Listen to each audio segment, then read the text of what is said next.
principe de ce bouquin, c'est pas tant ce que je dis, c'est ce que vous faites de ce que je suis en train de dire. Le principe de toutes ces petites phrases, c'est qu'au moment où vous les lisez, ça peut vous dire quelque chose. Alors, comme je vous le disais, moi, je suis un peu psychorigide, donc moi, j'aime bien quand les choses sont bien rangées, bien propres. Donc, moi, ça me va d'avoir un espace blanc.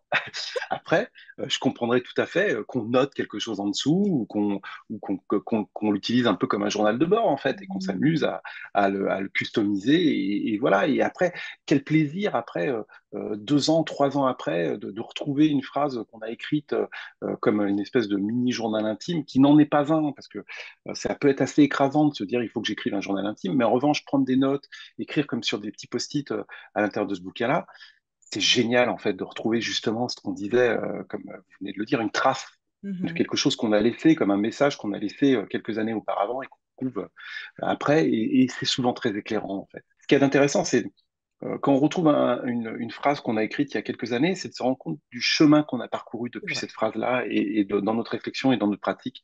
Et c'est aussi un moment où on peut se remercier en fait et puis se dire bah c'est pas si mal ce que j'ai fait jusqu'à présent. Je pensais pas que ça allait me servir au moment où je l'ai Mhm. écrit. Ce que je conseille déjà, en effet, c'est d'essayer de créer des espèces de rituels. C'est-à-dire Mhm. que, enfin, ce que d'aucuns appelleraient des routines, hein, dans les magazines féminins, Mhm. ils parlent beaucoup de routines. Il y a une routine beauté, pourquoi il n'y aurait pas une routine créativité, en fait? Tout à fait. Bon, et du coup, de se créer un rendez-vous avec soi-même, ou le matin, ou en fin de journée, ou après le déjeuner, j'en sais rien, mais c'est le moment qui vous parle le plus, où vous dites, tiens, je prends une phrase au hasard, et puis je vais Mhm. voir ce que ça m'amène. Ça, c'est une première façon de le faire, ça marche très très bien. Tout à fait. L'autre façon de le faire, c'est aussi de le lire du début à la fin, de la première à la dernière page, ça va pas vous prendre un temps infini, et puis ensuite de revenir dessus de temps en temps pour avoir une espèce d'un peu de vision globale. Donc il y a plein de façons de le faire en fait. On peut le commencer par la fin, on peut voilà, et on peut le prendre en plein milieu. Alors un prochain, c'est pas tout à fait un prochain. Je suis en train de travailler sur la mise à jour. J'ai écrit un bouquin qui s'appelle L'art du storytelling Oui. et où j'explique justement toutes les, les forces de cette technique-là.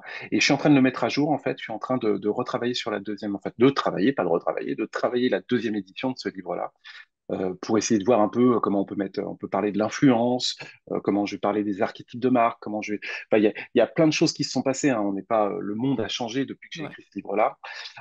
Est-ce qu'il y a toujours autant de storytelling, parce que tout le monde en parle, mais personne n'en fait. Donc, et voilà. Et je suis en train de bosser là-dessus. Ouais. Donc c'est plutôt intéressant, c'est plutôt challengeant aussi de réécrire un bouquin qu'on a écrit il y a des années et de voir un peu comment ça a vieilli ou pas. Oui, oui, a priori sorti 2024.